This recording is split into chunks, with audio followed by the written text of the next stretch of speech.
성경 말씀 보겠습니다. 주보에 잘못 나왔는데 갈라디아서 2장 15절로 21절까지입니다. 갈라디아서 2장 15절로 21절 말씀을 한 절씩 교독하겠습니다. 제가 15절 말씀 먼저 읽겠습니다. 우리는 본래 유대인이요 이방 죄인이 아니로되 사람이 의롭게 되는 것은 율법의 행위로 말미암음이 아니요 오직 예수 그리스도를 믿음으로 말미암는 줄 그리스도 예수를 믿나니 이는 우리가 율법의 행위로서가 아니고 그리스도를 믿음으로써 의롭다함을 얻으려 함이라. 율법의 행위로서는 의롭다함을 얻을 육체가 없느니라. 만일 우리가 그리스도 안에서 의롭게 되려 하다가 죄인으로 드러나면 그리스도께서 죄를 짓게 하는 자냐 결코 그럴 수 없느니라. 만일 내가 헐었던 것을 다시 세우면 내가 나를 범법한 자로 만드는 것이라. 내가 율법으로 말미암아 율법에 대하여 죽었나니 이는 하나님에 대하여 살려 함이라. 내가 그리스도와 함께 십자가에 못 박혔나니 그런즉 이제는 내가 사는 것이 아니요 오직 내 안에 그리스도께서 사시는 것이라. 이제 내가 육체 가운데 사는 것은 나를 사랑하사 나를 위하여 자기 자신을 버리신 하나님의 아들을 믿는 믿음 안에서 사는 것이라. 함께 읽겠습니다. 내가 하나님의 은혜를 패하지 아니하노니 만일 의롭게 되는 것이 율법으로 말미암으면 그리스도께서 헛되이 죽으셨느니라. 아멘. 이 말씀은 살아계신 하나님의 말씀입니다. 아멘. 오늘은 갈라디아서 강의 11번째 시간으로 신앙생활의 중심은 십자가 신앙입니다 라는 제목으로 말씀을 전하도록 하겠습니다. 오늘 말씀의 핵심인 20절 말씀을 다시 한번 합독하겠습니다. 시작. 내가 그리스도와 함께 십자가에 못 박혔나니 그런즉 이제는 내가 사는 것이 아니요 오직 내 안에 그리스도께서 사시는 것이라. 이제 내가 육체 가운데 사는 것은 나를 사랑하사 나를 위하여 자기 자신을 버리신 하나님의 아들을 믿는 믿음 안에서 사는 것이라. 아멘. 오늘 이 말씀에 우리 신앙의 본질이 담겨 있습니다. 무엇인가 하게 되면 저를 한번 따라해 보겠습니다. 나를 사랑하사 나를 위하여 자기 자신을 버리신 하나님의 아들을 믿는 믿음 안에서 사는 것이라. 이것이 우리 신앙의 본질입니다. 무엇입니까? 그리스도를 믿는 믿음이라는 겁니다. 그러면 오늘 이 시간에 그리스도를 믿는 믿음이 무엇인지 그리고 그 중심에 있는 십자가를 묵상해 보도록 하겠습니다. 오늘 본문을 보시면 의롭다와 믿는다, 믿음이라는 단어가 똑같이 동일하게 5번씩 쓰여지고 있는 것을 봅니다. 그러니까 오늘 본문이 강조하는 것은 믿음과 의로움이라는 것입니다. 그래서 먼저 믿음을 살펴보겠는데요. 오늘 우리 신앙을 이끌어가는 믿음이라고 하는 것이 어디에서부터 출발했는지를 살펴봐야 합니다. 내가 가지고 있는 믿음, 하나님을 믿는 그 믿음이 어디서 출처가 되었는가? 성경은 아브라함을 믿음의 조상이라고 부릅니다. 그래서 우리가 믿음을 이야기할 때마다 당연히 아브라함의 믿음을 먼저 공부하게 되는 거죠. 창세기 15장 1절 말씀을 우리 화면을 보면서 함께 같이 합독하겠습니다. 시작. 이후에 여호와의 말씀이 환상 중에 아브라함에게 임하여 이르시되 아브라함아 두려워하지 말라. 나는 내 방패요 너의 지극히 큰 상급이니라. 아멘. 하나님의 말씀으로 환상 중에 두려워하고 있는 아브라함을 찾아오셔서 말씀합니다. 아브라함아 두려워하지 말라. 이렇게 두려워하지 말라고 말씀하신 배경이 있습니다. 창세기 15장에 읽었으니까 14장에 보면 소돔성에 살고 있던 조카 롯이 중동의 두 연합군의 전쟁 가운데 힘올려서 포로로 잡혀가게 됩니다. 그때 아브라함이 훈련을 잘 시켰던 사병 308명을 데리고 가서 롯을 구해오게 되죠. 그런데 아브라함은 하나님의 은혜로 전쟁에서 승리해서 조카 롯을 데리고 왔지만 다시 그들이 협공해서 자신을 쳐들어오면 어떻게 하나라는 그 염려된 마음 때문에 두려워하고 있었던 상황입니다. 당시 배경을 보면 아브라함이 두려워한 것은 당연하죠. 왜냐하면 아브라함에게는 지금 308명밖에 군사가 없기 때문입니다. 근데 만약 다른 나라의 군대는 이미 4개의 나라가 연합한 군대예요. 그러므로 그들이 만약 쳐들어오면 어쩌나는 두려움에 빠질 수밖에 없는 거죠. 그런 아브라함에게 하나님이 두 번째로 말씀하신 것이 무엇이냐면 나는 내 방패요 너의 지극히 큰 상급이다라고 말씀을 하고 있습니다. 이때는 여러분들이 다 아시는 대로 BC 2000년경입니다. 그러니까 국가 질서나 또 법의 질서가 없었던 시대로 가족과 혈통이 많은 게 능력이고 부자고 또 아주 잘 나가던 그런 세대였습니다. 우리나라에 농경시대가 있었잖아요. 농경시대는 우리 다 몸으로 하는 것이니까 무엇이 재력이었느냐? 자식이 많은 것이 그 당시 힘이었잖아요. 그런 시대가 있었다는 얘기입니다. 그런데 아브라함에게는 혈통을 늘려갈 만한 어떤 방책이 없었다고 하는 거예요. 그래서 마음 한켠에 이런 생각을 가지고 있었어요. 하나님이 약속하신 자식을 주지 않으시니까 자기 집에서 길리고 했던 다메섹 사람 엘리에셀을 나의 후계자로 삼겠다라는 생각을 가지고 있었던 것입니다. 그래서 그의 마음이 2절에 마음이 나오는데요. 우리 2절 말씀을 같이 합독하겠습니다. 시작. 아브라함이 이르되 주 여호와여 무엇을 내게 주시려 하나이까?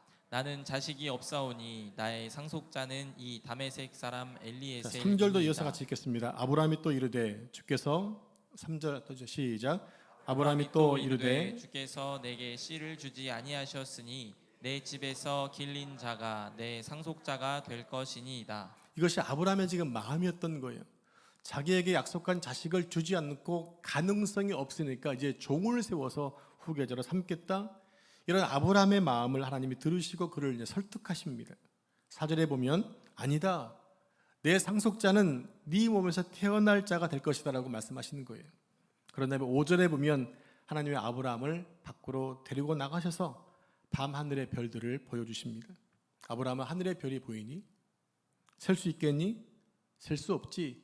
저 수많은 별들을 내게 보여주는 이유가 있는데 내 후손이 저렇게 많아질 거야 라는 약속을 시청과 교육을 통해서 보여주고 있으셨던 것입니다.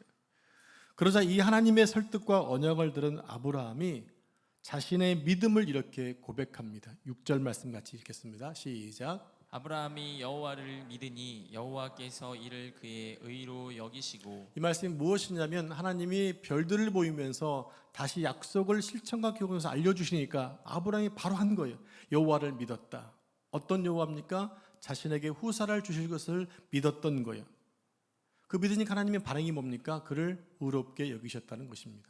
오늘 이 말씀에 중요한 단어 2개가 등장하죠. 아브라함이 하나님을 믿었다는 것, 하나님이 그를 의롭게 여기셨다는 것. 그러니까 믿음과 의가 동시에 나오고 있다는 겁니다. 아브라함이 처음으로 하나님을 믿었다라는 표현을 쓰면서 믿음이라는 단어가 등장을 하고 있어요. 그렇다면 여러분께 질문을 하나 드리겠습니다. 아브라함이 믿었다는 그 믿음의 출처와 근거가 아브라함 속에서 깨달아져 만들어진 겁니까? 아니면 하나님의 설득과 약속에 근거한 겁니까? 두 번째죠. 하나님의 설득과 약속에 근거한 믿음이었다고 하는 거예요. 자, 그렇다면 오늘 우리의 믿음은 어떠합니까? 여러분의 믿음은 어떠합니까?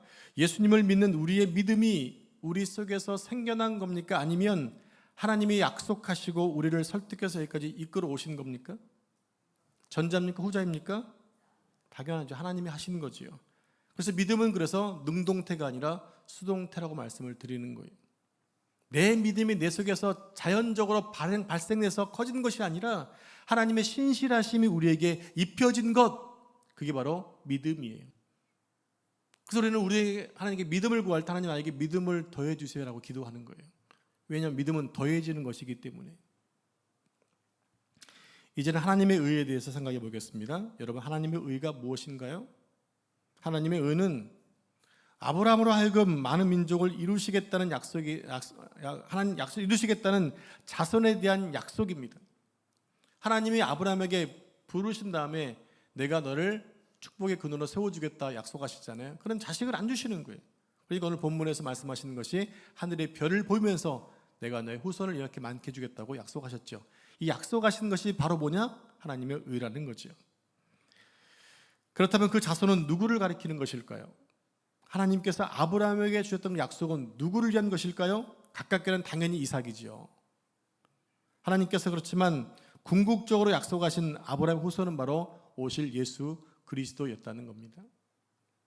그 예수 그리스도를 이 땅에 오시게 하기 위해 하나님은 우상의 땅에서 우상을 만들어 먹고 살던 아브라함을 불러낸 것이죠. 하나님 불러내신 거예요. 그리고 아브라함이 이삭을 낳을 때까지 그를 계속 설득해 가신 것입니다. 아브라함은 25년 동안 전혀 자식을 낳을 근거가 없고 희망이 없기 때문에 계속 부정적이고 계속 연약해졌지만 계속 그를 설득하시는 거예요. 야, 내가 너에게 자식을 줄 거야. 자식을 줄 거야. 참고 기다려.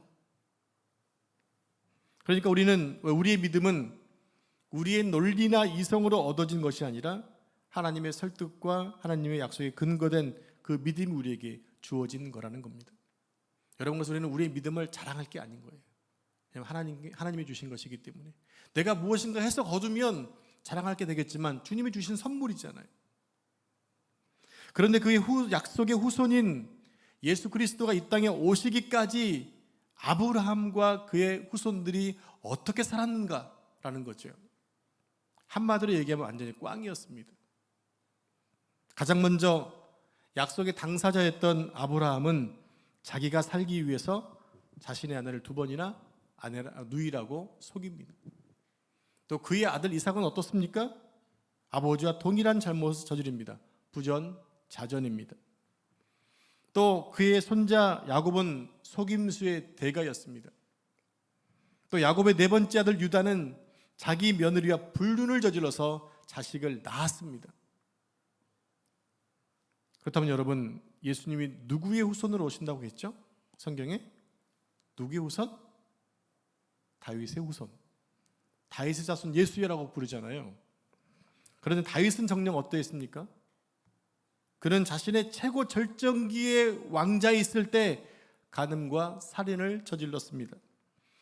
그러니까 어느 누구 하나 본받을 만한 사람이 없었던 아브라함의 후손들입니다. 그런데도 하나님은 단 한 번도 아브라함의 후손으로는 안 되겠다, 다시 다른 혈통을 찾아봐야겠다라고 말씀하지 않으셨다는 겁니다. 아브라함을 부르시는 것을 끝까지 그를 달래서 세워서 약속의 후손이 날 때까지 이끌어 가신 것이 하나님의 의로움이라는 거지요. 하나님은 아브라함 후손들이 실수하고 터지면 다시 고쳐서 쓰셨습니다. 여러분, 몇백만 원짜리 명품에 기스가 나면 버립니까? 고쳤습니까? 왜 고쳐 쓰나요? 명품이기 때문입니다. 그래서 명품은 버리지 않고 고쳐 쓴다는 말이 있는 것입니다. 그래서 하나님은 아브라함과 약속한 것이 있기 때문에 실패하고 망가진 인간들을 다시 고쳐서 쓰셨던 것입니다. 그러니까 아브라함이 실수하면 고쳐서 넘어가고, 이삭이 또 넘어지면 고쳐서 넘어가고, 야곱과 유다와 다시 넘어지니까 다시 고쳐서 넘어가서 인간의 비겁함, 인간의 비열함, 거짓말과 불신을 뚫고 들어가서 결국은 동정녀의 몸에서 예수 그리스도가 나도록 하셨다는 것입니다. 이게 하나님의 의의라는 겁니다. 이것에 대해 성경은 뭐라고 말합니까? 로마서 3장을 보면 인류 역사의 결론을 이렇게 내리고 있어요. 로마서 3장 10절 말씀 같이 합독합니다. 시작. 기록된 바 의인은 없나니 하나도 없으며. 무슨 얘기입니까? 살만한 사람은 아무도 없다는 얘기예요. 인류 역사 가운데 의로운 자 한 명도 없기 때문에 다 죽을 대상이라는 거죠. 자, 계속해서 3장 20절 말씀을 같이 합독합니다. 시작. 그러므로 율법의 행위로 그의 앞에 의롭다 하심을 얻을 육체가 없나니 율법으로는 죄를 깨달음이니라. 아멘. 인류에 대해서 성경이 내리고 있는 총체적 결론이, 평가가 뭐냐면 의인은 없다. 의인은 없다. 하나님 나라 강령인 율법이 가졌던 첫 번째 기능이 인간은 빵점이라는 겁니다. 온전히 다 죽을 죄인이라는 겁니다. 의인은 없으니 하나도 없다는 거지요. 모두가 다 멸망의 자식들이라는 겁니다. 그런데 로마서 3장 21절을 보면 인류에게 다 죽을 인간에게 서광이 비치고 있어요. 이제는 율법 외에 하나님의 한 의가 나타났다는 거죠. 그 하나님의 의가 누굴 가리키는 것인가? 바로 예수 그리스도임을 가리키고 있습니다. 로마서 3장 21절 하반절을 보면 예수 그리스도는 율법과 선지자들에게 증거를 받았다라고 기록합니다. 율법과 선지자, 구약 성경을 말합니다. 그 구약 성경이 끊임없이 일관되게 무엇을 말씀하고 있느냐? 오시리라 약속하신 분 예수 그리스도를 예견하고 있다라는 거예요. 인간의 율법의 잣대를 보면 모든 대상이 멸망이고 사망이었지만 그들을 놔두면 다 죽을 수가 없기 때문에 이것을 회복하고 새롭게 하기 위해서 이 땅에 예수 그리스도가 오셔야만 했는데, 이것이 바로 하나님이 계획하시고 이루신 하나님의 의라고 말씀하고 있다는 거죠. 우리 함께 로마서 3장 22절 말씀 같이 합독합니다. 시작. 곧 예수 그리스도를 믿음으로 말미암아 모든 믿는 자에게 미치는 하나님의 의니 차별이 없느니라. 아멘. 자, 여기서 말하는 하나님의 의가 뭡니까? 하나님의 의는 성경의 약속대로 예수 그리스도를 이 땅에 보내신 사건입니다. 그러니까 우리를 향한 하나님의 구원 계획에 대한 신실하심과 사랑, 이 모든 것을 한마디로 정의해서 하나님의 의라고 말하는 거예요. 그 하나님의 의 때문에 예수님이 땅에 오시게 된 것이고, 그분이 우리의 죄를 대신해 죽으심을 통해 우리가 이제 뭐가 된 것입니까? 죄인에서 의인이 되어졌다는 거예요. 그래서 하나님의 의로우신 하나님의 아들을 믿는 자에게 하나님의 의가 임하게 되고, 그 결과로 인간이 구원에 이르게 됩니다. 그것을 22절에서 아까 말씀했죠. 다시 한번 22절 말씀을 여러분 머릿속에 인식되도록 함께 같이 합독하도록 하겠습니다. 시작. 그리스도를 믿음으로 말미암아 모든 믿는 자에게 미치는 하나님의 의니 차별이 없느니라. 네, 하나님의 의는 차별 없이 모든 자에게 구원 임한다라고 약속하고 있습니다. 그렇다면 여러분, 오늘 갈라디아 본문에서 말하는 예수 그리스도를 믿는 우리의 믿음은 무슨 믿음일까요?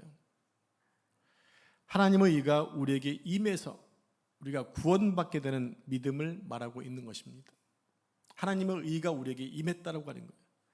그 하나님의 의가 임했기 때문에 우리가 구원을 받게 되는 그 믿음을 소유하게 된 것이 오늘 본문에서 얘기하고 있는 믿음이라는 겁니다. 우리가 믿음 생활을 하면서 수없이 넘어지죠. 실패하고 돌아서고 배반하고 못난 짓을 해도 하나님을 끝까지 포기하지 않으세요. 우리의 구원을 완성해 가세요. 그 신실하심을 믿는 것, 그것이 바로 우리의 믿음입니다. 그러니까 우리의 믿음은 하나님의 의에 근거한 믿음이라고 하는 것입니다. 그걸 내가 믿는 게 아니라 우리는 하나님의 의를 그냥 순종하고 받아들이는 것밖에 없는 거예요. 그냥 받아들이면 되는 거예요. 무엇을 의심하고 따질 필요가 없어요. 그래서 요한복음 1장 12절에 보면 이런 말씀이 있죠. 영접하는 자 곧 그 이름을 믿는 자들에게는 하나님의 자녀가 되는 권세를 주셨으니 이는 혈통으로나 육적으로나 사람의 뜻으로 나지 아니하고 사람의 뜻으로 나지 아니하고 오직 하나님께로서 난 자들이다 말씀합니다.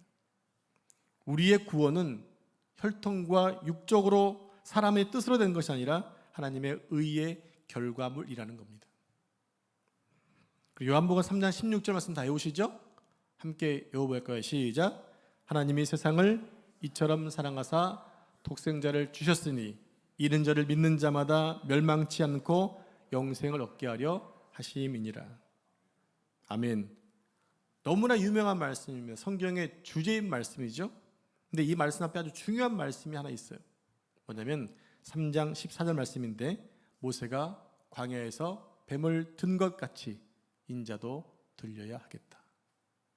모세가 광야에서 뱀을 든 것 같이 인자도 들려야 한다. 광야 생활을 불평하는 백성들이 불뱀에 물려서 다 죽게 되자 그들을 구원할 방책으로 장대 높이에 구리뱀을 매달아 답니다. 어디서나 뱀에 물려서 죽어가던 사람들이 볼 수 있도록 높이 답니다. 그것을 보는 자에게 구원의 길을 열어주셨습니다. 이것이 무엇을 상징하는 것이냐? 앞으로 예수 그리스도께서 장차 오셔서 우리 대신 십자가에 달리셔야 할 것을 예표한 사건이었어요. 그래서 예수님은 하나님의 의지와 의를 따라 이 땅에 오셔서 십자가에 달리셔야만 했던 것입니다.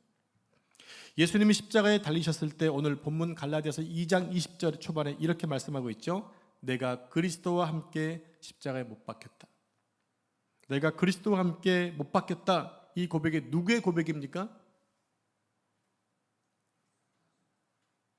보세요. 누구의 고백이에요? 이 책을 누가 썼어요? 사도 바울이 썼잖아요. 사도 바울이 지금 못 박혔다고 고백하고 있는 거예요. 내가 아니라 사도 바울이 못 박혀 죽었다고 고백합니다. 여러분 잘 보세요. 예수님이 십자가에 못 박혀 죽으셨을 때 누가 함께 죽었다는 얘기입니까? 바울이 죽었다는 얘기죠. 이 말씀을 지금 읽고 있는 우리가 볼 때는 이게 누군 거예요? 바로 나인 거예요. 내가 그러니까 지금 십자가에 못 박혀 죽었다는 얘기입니다. 여러분, 그렇다면 바울이 어떻게 함께 죽는다는 것일까요? 우리가 어떻게 함께 죽는다는 것일까요? 하나님 판단해 보면 우리는 고쳐서 쓸 수 있는 존재가 아니었어요. 여러분, 교육이 필요하죠. 왜 교육이 필요하냐면 사람을 만들기 위해 교육이 필요한 거예요. 근데 요즘 교육은 대학에 들어가기 위해서 교육하잖아요. 그러니까 재미가 별로 없어요. 잘 들어가면 다행인데 못 들어가면 힘들잖아요. 여러분, 지금 사람은 고쳐서 쓸 수 있는 존재가 아니라 왜 고쳐 쓸 수 없는 존재인가는 설명해 드리겠습니다. 이미 인간은 완전히 죽었기 때문에 고쳐 쓸 수가 없는 거예요. 뭐로 죽었습니까? 죄로 죽은 자 되었기 때문에. 죄로 완전히 죽은 상태였기 때문에 고쳐 쓸 수가 없었던 것입니다. 그래서 인간을 죽인 그 죄를 죽이기 위해서 예수님이 십자가에 속죄 제물로 죽으셨을 때 우리를 그 십자가에 함께 묶어서 같이 죽였던 것입니다. 그때 우리는 그 자리에서 완전히 죽어진 거예요. 2000년 전 예수 그리스도가 십자가에 죽으실 때 우리도 거기에 같이 매달려 죽은 것입니다. 그리고 그렇게 죽으심으로 인해 우리가 어떻게 됐습니까? 살게 된 것입니다. 여러분, 예수님이 십자가에서 마지막 하셨던 말씀이 기억나시나요? 따라해 보겠습니다. 테텔레스타이. 크게 해보세요. 테텔레스타이. 다 이루었다는 뜻입니다. 완전히 지불했다는 뜻입니다. 주님이 십자가에서 마지막 말씀하신 것 다 이루었다. 테텔레스타이. 모든 것 완전하게 지불했다. 너희의 죄값을 완전히 지불했다라고 선포하시고 돌아가시는 거예요. 그게 예수님의 사역이셨거든요. 여러분, 예수님이 십자가의 사건은요, 우리의 구원을 위해 계약금 정도만 치는 것이 아니에요. 완전하게 지불하고 등기를 바꿔놓은 거예요. 저희가 지금 보배로운 교회에서 우리 교회로 남사보배는 그 등기를 지금 바꾸는 작업하고 있거든요. 이게 쉽지 않더라고요. 법무사를 끼고 하는데도 쉽지 않아요. 떼어야 할 서류가 많이 있고 첨부할 서류가 많이 있어요. 근데요, 주님은 간단히 하셨어요. 그냥 나와 함께 죽어라 하면 되는 거예요. 내가 거기 함께 죽었다고 믿으면 우리가 함께 매달린 자가 되어지는 거예요. 등기를 여러분 하나님 바꿔버려서 완전하게 우리의 힘이 아니라 하나님의 힘으로 하신 거예요. 왜냐하면 인간이 할 수 없기 때문에. 죄인이 죄인을 위해 죽을 수 없잖아요. 죄가 없으신 분이 죽으셔야만 죄가 전가되어지는 거예요. 십자가 사건은 우리의 구원을 완성하신 완전한 사건입니다. 퍼펙트한 사건입니다. 이 놀라운 사실을 믿으시고 다시는 여러분들 믿음에 대해서, 구원에 대해서 헛갈리지 마시기 바랍니다. 성도 여러분, 우리 하나님이 얼마나 계산적이신 분인가 하면 절대로 손해보는 일을 하지 않으세요. 그러니까 십자가에다가 당신의 아들을 매달으셨다면 그 사건으로 되어진 우리의 구원은 완전할 수밖에 없다는 겁니다. 야, 너는 정말 안 되겠다 라고 말씀하지 않으세요. 우리가 넘어지고 쓰러지고 자꾸 실패해도 야, 너는 그거밖에 안 되냐? 넌 안 되겠다라고 중간에서 탈락시키지 않으세요. 이미 하나님께서 완전히 이루셨기 때문에 그렇게 말씀하지 않으신다는 겁니다. 그런데 여전히 우리는 우리 자신의 모습 보고 좌절할 때가 있고 실패할 때가 있고 연약한 모습 속에 실망할 수 있습니다. 그런데 우리가 이렇게 실망하고 좌절하는 이유가 무엇 때문인지 아십니까? 왜 여러분들 자꾸 실망하는 줄 아세요? 이유는 한 가지예요. 자기 믿음에 자신의 신앙을 근거하기 때문에 그래요. 마치 내 속에서 어떤 믿음이 커져서 하는 것처럼 생각한다는 얘기예요. 그리스도에 대한 믿음이 아니라 자기 믿음의 근거를 두었기 때문에 실망하고 좌절하게 되어지는 것입니다. 여러분, 넘어질 때 그런 생각 안 드시나요? 그래, 나는 어쩔 수 없는 인간이야. 그래, 난 이거밖에 안 돼 라고 나 자신을 돌아보게 되잖아요. 우리 신앙생활에 제일 방해되는 요소가 있어요. 무엇인가 하게 되면 바로 좌절입니다. 자꾸 자신을 볼 때마다 좌절해요. 자신의 환경을 보고 자신의 몸 상태를 보고 또 가족 형편을 보고 자식들을 보면서 좌절에 빠질 때가 많아요. 또 하나 그 좌절의 또 다른 측면이 있어요. 바로 교만이에요. 그러니까 우리는 아직도 자기가 좌절할 자격이 있다고 생각하고 자기가 아직도 괜찮다고 생각하는 교만에 빠져 사는 경우들이 있다고 하는 거죠. 여러분 절대 아닙니다. 여러분 우리는요 좌절할 여지도 없고 더군다나 교만할 자격도 없는 완전한 죄인이에요. 완전히 죽은 사람이에요. 죽은 사람이 뭘 좌절하고 뭘 느끼고 뭘 자랑을 하겠습니까? 완전히 죽은 사람이. 근데 자랑하고 좌절에 빠진 이유는 아직도 안 죽었기 때문에 그런 거예요. 여러분 십자가에 매달렸을 때 가장 좋은 방법 뭔지 아세요? 빨리 죽는 거예요. 예수님은 달리신 지 6시간 만에 돌아가셨거든요. 또 옆에 있던 사람도 마찬가지, 두 강도도 그다 복을 받은 사람들이에요.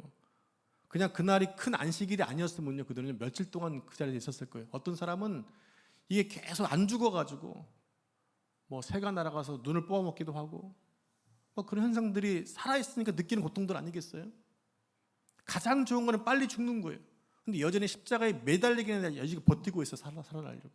그러니까 좌절하고 그냥 교만하는 거예요. 내가 완전히 죽었으면 좌절할 수 없고 교만할 수가 없겠죠. 그럼 우리의 신앙은 때로는 뻔뻔해야 됩니다. 그 뻔뻔함이 뭐냐? 우리의 믿음의 근거를 나에게서 전출시켜서 예수님께로 전입시켜야 되는 거예요. 내 주소지 완전히 바꿔버리는 거죠. 나는 없다라는 겁니다. 우리는 이사 온 것에 대해서 여러분 미련 가지시나요? 저는 이사 오기 전에 황골단지 24평 아파트 살았어요. 이사 온 즉시부터 저는 완전 까먹어 버렸습니다. 왜? 여기는 34평이니까. 더 좋은 환경 속에 오면 그때보다 안 좋았던 것을 기억할 필요가 없는 거죠. 거기 무슨 미련을 갖겠어요. 여러분 우리가 죄인된 자리에서 의를 바뀌었으면요 죄인된 자리를 생각할 필요가 없는 거예요. 그걸 계속해서 그때 좋았지 계속 누리고 있는 건 아직 안 죽었다는 얘기예요. 그렇다면 여러분 그리스도를 믿는 믿음이 무엇일까요? 그것은 예수님이 이 땅에 오셔서 우리를 속량하시고 우리를 천국까지 반드시 이끌어 가실 거라고 하는 하나님의 의지를 선포하고 살아내는 것이 우리가 살아가야 될 믿음이라는 거예요. 즉 쉽게 얘기하면 내가 구원받은 자로 살아내겠다라는 거죠. 그게 우리 그리스도인의 믿음이어야 한다는 것입니다. 성도 여러분, 기독교는 인간을 개선하는 종교가 아니에요. 그래서 신앙생활하면 내 인격이 성숙되겠지, 그걸 하는 게 기독교 본질이 아니란 얘기입니다. 기독교는 인간을 완전히 죽여서 새로 창조하는 것이 기독교예요. 그래서 우리가 주님 믿으면 완전히 죽는 거예요. 그게 세례잖아요. 세례. 그게 침례잖아요. 완전히 물속에 잠가진다, 죽었다, 다시 올라온다, 주님과 함께 살았다는 것 증거하는 거 아닙니까? 주님과 함께 십자가에서 완전히 죽어야만 합니다. 여러분 완전히 죽는 것이 은혜예요. 다시 말씀드리지만 십자가에 달린 채 아직도 죽지 않았다면 더 큰 고통을 당해야 하기 때문입니다. 내가 이렇게 완전히 죽은 것, 그게 바로 십자가 사건이죠. 그리고 그것을 고백하며 사는 것이 십자가 신앙인 것입니다. 그러니까 내가 그리스도와 함께 십자가에 못 박혔다는 이 말씀은 완전한 단절을 얘기하는 거예요. 먼저는 나로부터의 철저한 단절, 죄악으로부터 단절, 세상으로부터 단절을 말하고 있는 것입니다. 그러므로 이제는 내가 사는 것이 아닙니다라고 고백하는 거죠. 이제는 내가 사는 것이 아닙니다. 내 안에 그리스도가 사는 것입니다. 주님께 완전히 우리의 권리를 넘겨준 것이에요. 넘겨줘야만 돼요. 그래서 그 주님이 우리 속에 들어오셔서 우리와 함께 먹고 자고 함께 하시기를 원하시는 거예요. 사랑하는 성도 여러분, 육신의 부모는요, 아무리 자식을 사랑하고 또 자식에 대한 원대한 계획을 갖고 있다 할지라도 부모가 실력이 없으면, 능력이 안 되면 해줄 수 있는 게 한계가 있잖아요. 그리고 부모가 실력이 있고 능력이 있어도 자식이 거절하면 안 되는 거예요. 하나님이 이 원리를 잘 아세요. 그래서 당신의 아들을 이 땅에 보내셔서 십자가에 죽게 하심으로 죄의 값을 지불케 하신 거예요.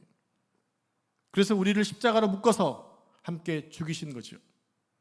그분과 함께 그분이 살아났을 때도 동시에 살아난 자가 되어서 영생을 사는 자가 된 것입니다. 이게 우리가 믿고 있는 십자가 신앙인 것입니다. 이제 말씀을 정리하겠습니다. 여러분, 우리의 신앙생활의 가장 중심에 십자가가 있어야 합니다. 신앙생활의 중심은 십자가이기 때문입니다. 그러므로 십자가 없는 신앙생활은 성경이 말하는 신앙생활이 아닌 거예요. 이것이 얼마나 중요한지 사도 바울은 갈라디아서 3장 1절 말씀에서 이렇게 도전했습니다. 예수 그리스도께서 십자가에 못 박히신 것을 너희 눈앞에 밝히 보였거늘, 주님이 죽으신 것을 너희 눈으로 보았거늘 누가 너희를 꾀뒀냐라고 말합니다. 이 말씀이 무엇을 얘기합니까? 신앙생활이라는 것은 나를 사랑하사 나를 위하여 자기 몸을 버리신 하나님의 아들을 믿음의 눈으로 밝히 보고 사는 것, 이것이 신앙생활이라는 거예요. 여러분, 그것이 보이십니까? 주님 십자가 사건이 여러분 눈에 보이십니까? 본 적 없으니까 모르겠다고요? 말씀을 통해서 보셨잖아요. 여러분, 그려볼 수 있잖아요. 많은 영상을 통해 보셨잖아요. 그것이 나를 위한 사랑이었다는 것을 눈을 밝히 눈으로 보는 것처럼 살아내라는 거예요. 예수님에 관한 모든 이야기 가운데서 십자가에서 나를 사랑하셔서 나를 위해 자기 몸을 버리셨다고 하는 것만큼 충격적이고 감동을 주고 내 눈에 눈물을 자아내고 내 가슴을 뜨겁게 하고 나의 삶을 송두리째 바꿔버리고 내 삶을 완전히 뒤집어 놓는 사건이 세상에 어디 있습니까? 오직 그리스도 십자가밖에 없다는 얘기죠. 하나님이 나를 위해 대신 죽으신 것, 이 충격적인 사건이 바로 나를 위한 것이라는 것, 얼마나 감사합니까? 그만큼 나를 진하게 감동시키는 것이 어디 있습니까?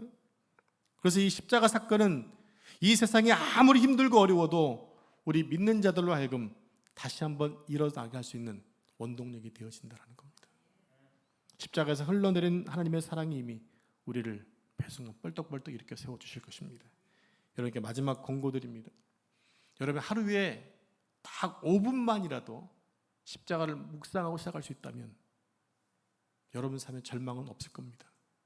내가 이미 죽은 자인데, 내 안에 주님이 사시는데, 내가 좀 자존심 상하면 어떻고, 내가 좀 모욕당하면 어떻고, 내가 좀 무시당하면 어때?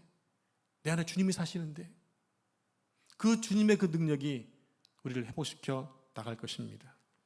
그러면 세상을 이기고 남는 능력이 우리 하루하루의 삶 속에서 쏟아져 들어오게 될 것입니다. 우리가 하나님의 자녀로서 거룩하게 살 수 있는 힘을 얻게 될 것입니다. 그 십자가 사랑으로 주님 오시는 그날까지 힘차게 달려나가시는 여러분 되시길 축복합니다. 기도하겠습니다. 하나님, 감사합니다. 죄로 인해 영원히 죽었던 저희들을 하나님의 의인 십자가 사역을 통해 구원해 주시고 다시 주님 부활하실 때 살게 하셔서 이 시대에 그 믿음으로 살게 하시니 감사합니다.